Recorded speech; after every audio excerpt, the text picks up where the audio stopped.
Delhi police head constable అవ్వాలనుకుంటున్నారా?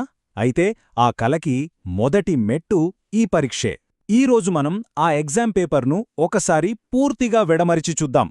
అసలు అందులో ఏముంది, ఏ స్కిల్స్ని టెస్ట్ చేస్తున్నారు అనేది లోతుగా విశ్లేషిద్దాం.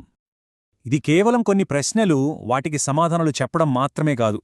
అసలు ఈ పరీక్షలో నెగ్గాలంటే మనకెలాంటి నైపుణ్యాలు కావాలో తెలుసుకుందాం. విజయం కోసం ఒక పక్కా బ్లూప్రింట్ రెడీ చేసుకుందాం. రైట్, ఇక ఈ ఎగ్జామ్ పేపర్ని భాగాలుగా విడగొట్టి చూద్దాం. ప్రతి విభాగంలో ఒక క్యాండిడేట్ నుంచి అసలు ఏం ఆశిస్తున్నారో అర్థం చేసుకునే ప్రయత్నం చేద్దాం. ఈ పరీక్షని చాలా పక్కాగా డిజైన్ చేశారు. మొత్తం 4 కీలక విభాగాలుగా విభజించారు. ఎందుకంటే ప్రతి విభాగం ఒక విభిన్నమైన నైపుణ్యాన్ని పరీక్షిస్తుంది. ఒక హెడ్ కానిస్టేబుల్కి అవసరమైన అన్ని సామర్థ్యాలు ఉన్నాయో లేదో చెక్ చేస్తుందన్నమాట. సరే, మొదటి విభాగంలోకి వెళదాం. అదే జనరల్ అవేర్నెస్. పేర్లోనే ఉంది, ఇదొక పెద్ద సముద్రం లాంటిది. చాలా సమాచారాన్ని కవర్ చేస్తుంది. ఇక్కడ అసలు విషయం ఏంటంటే, కేవలం పుస్తకాల్లో ఉన్నదే కాదు, మన చుట్టూ ఏం జరుగుతుందో కూడా తెలియాలి. అంటే కరెంట్ అఫైర్స్తో పాటు మన దేశ చరిత్ర, రాజ్యాంగం లాంటి బేసిక్స్ మీద కూడా గట్టిపట్టుండాల్సిందే. ఉదాహరణకి ఈ ప్రశ్న చూడండి. ఇది మన సాంస్కృతిక అవగాహనను పరీక్షిస్తోంది. దీన్నే మనం స్టాటిక్ జీకే అంటాం. అంటే ఎప్పటికీ మారని నిజాలు. ఈ ప్రశ్న మూలాలను చూస్తే ఇది భారతీయ కళలు, సంస్కృతి నుండి వచ్చింది. ప్రత్యేకంగా మన ఆంధ్రప్రదేశ్లోని అరకులోయ గిరిజన ప్రాంతాలకు చెందిన జానపద నృత్యం గురించి అడిగారు. చూశారా ఎంత లోతుగా అడుగుతున్నారో? ఇప్పుడు సంస్కృతి నుంచి చరిత్రలోకి వచ్చాం. ఈ ప్రశ్న మన స్వాతంత్ర్య ఉద్యమం నుండి ఒక ఖచ్చితమైన, కీలకమైన విషయాన్ని పరీక్షిస్తోంది. ఇది మోడర్న్ ఇండియన్ హిస్టరీలో చాలా బేసిక్ పాయింట్, ప్రతి ఒక్కరూ ఖచ్చితంగా తెలుసుకోవాల్సిన విషయం. ఇక ఇది మనల్ని నేరుగా కరెంట్ అఫైర్స్లోకి తీసుకొస్తుంది.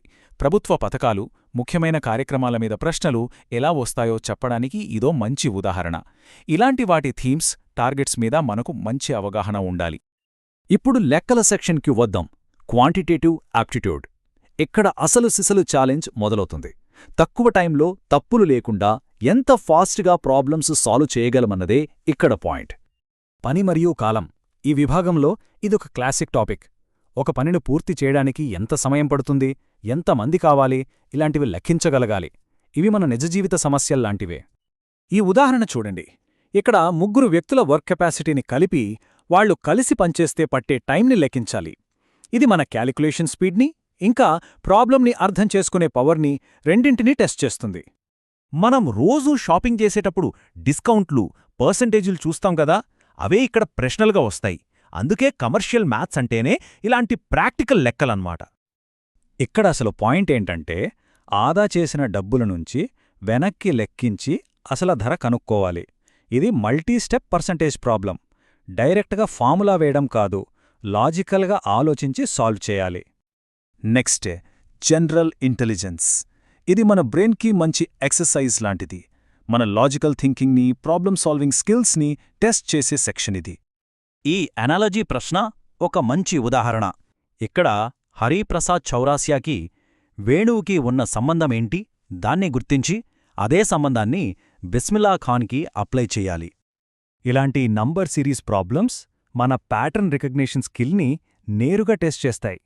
ఆ నంబర్ల మధ్య దాగి ఉన్న లాజిక్ని ఎంత ఫాస్ట్గా పట్టుకుంటామన్నదా ఇక్కడ ముఖ్యం. ఇక ఫైనల్గా రక్త సంబంధాలు. అబ్బో, ఈ రిలేషన్స్ అన్నీ విడదీసి ఒక లాజికల్ కనెక్షన్ కనుక్కోవాలి. ఇలాంటి వాటికొక చిన్న ఫ్యామిలీ ట్రీ గీసుకుంటే చాలా ఈజీ అయిపోతుంది. ఓకే, ఇక చివరి విభాగానికి వచ్చేశాం. ఇక్కడ లాంగ్వేజ్ స్కిల్స్ ఇంకా కంప్యూటర్ నాలెడ్జ్ రెండింటినీ పరీక్షిస్తారు.